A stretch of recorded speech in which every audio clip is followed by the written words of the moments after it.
Have you ever struggled to get a grip on life? Well, we can't help with that, but with my revolutionary product, you can make your grip incredibly strong.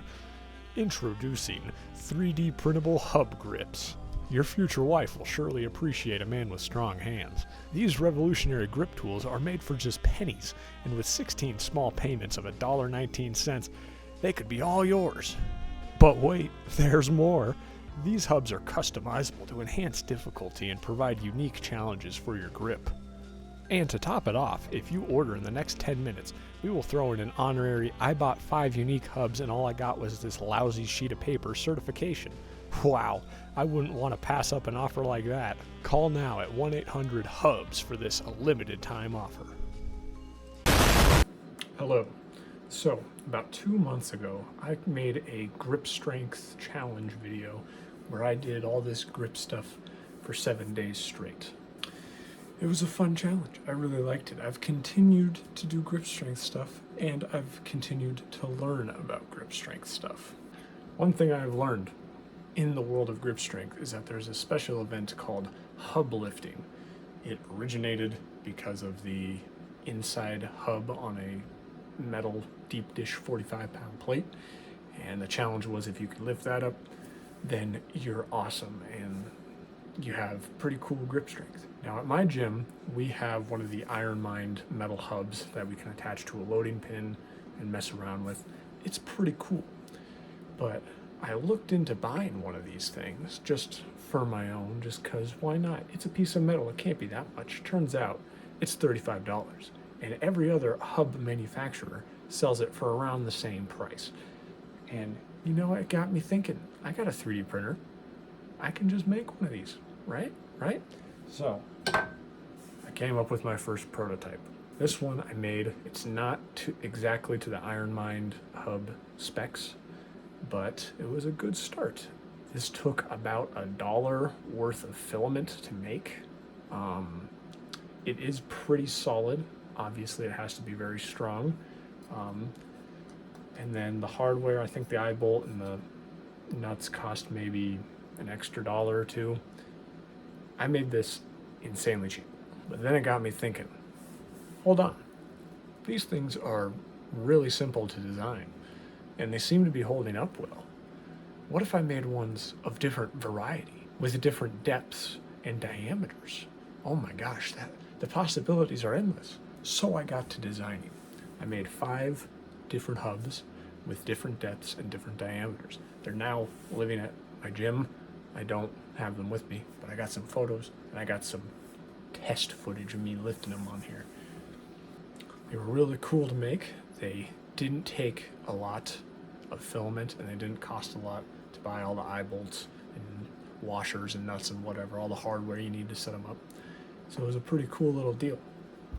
This one is my most recent hub, and I don't know if you can tell, but there is a very slight taper to it, so it makes it quite difficult to grab onto. It makes it slip a lot. Now I know what you're wondering. Joe, these things are made out of plastic. These things are made out of PLA. This stuff is brittle. This stuff ain't strong. How much weight can these support? What's going on? Well, I tested that. All right, I have the hub attached to a little bit of chain. I'm gonna hang it like so. And as you can see, it's just getting supported on these 2 sides of the wood. And we're gonna test how strong this thing is.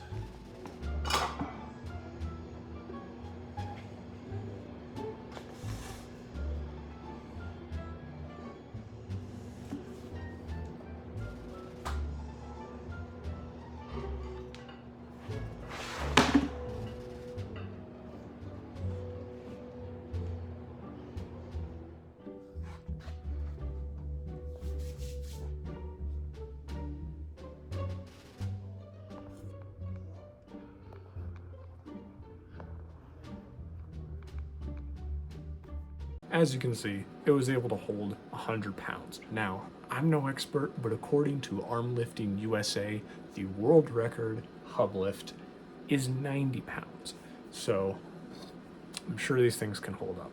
Now, all my 3D printer nerds in the comments are probably saying, Joe, did you just print these at 100% solid? That's such a waste of filament. What are you doing?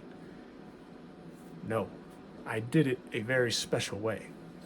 I made sure all the wall loops were about 7 layers thick, so every face of this object is 7 layers of plastic thick. It's solid, it ain't going nowhere. The infill percentage is 22%, except on this one where it's 15, and this one is still very strong. I used a gyroid infill pattern, which looks pretty cool. It's also very strong, apparently. Now, why am I making this video? Well, it was a fun little project that I did, and I wanted to share it, and it's been a little bit addicting to just make these things and print them out and use them and just mess with them, because they're ridiculously simple to design and manufacture. But the other reason is I want to show off that grip stuff doesn't have to be insanely expensive. Yeah, sure, 3D printers aren't the cheapest things in the world, but hey, you can download this thing for free or make it yourself. Like I said, ridiculously simple. You can reach out to a buddy and have this printed and do whatever you want with it. It's great. And the thing is, when you're buying an Iron Mind or a Grip Genie or Rogue, or I don't even know what the other brands are, they don't have the variation that you can have with these types of grips. Now, I'm not saying they're terrible. They are amazing. I've used the Iron Mind one. It's the most solid thing you could ever ask for. That thing's never going to break. And it's also, I believe it's like the, gold standard for competitions. So if you're going into one of those competitions, chances are they're probably going to be using an Iron Mind grip. So am I going to keep designing these? Maybe. I have 6 designs with various depths, diameters, and tapers. And I don't know what else I can really do with them. However, there is a lot more grip stuff that I want to continue to make, and 3D printing it is a ton of fun, and I really like it. There's also a bunch of DIY stuff I've been messing with. I made a DIY loading pin out of some pipe. I made a hilt handle out of a dowel. I made some pinch blocks out of scrap wood. Grip Sports, you can DIY your way through this type of stuff. Howdy. So, I'm also going to be uploading all of my hub grip models to makersworld.com. I'm going to post a little link to my account in the description so you can download these things, print them off for yourself if you want, do whatever you want with them. It's free, it won't cost you a dime, but I think that's the video. So have a good day. The last time that I checked, still got that crook in my neck, blurry vision, and I'm bleeding till I'm dead. Glassy eyes.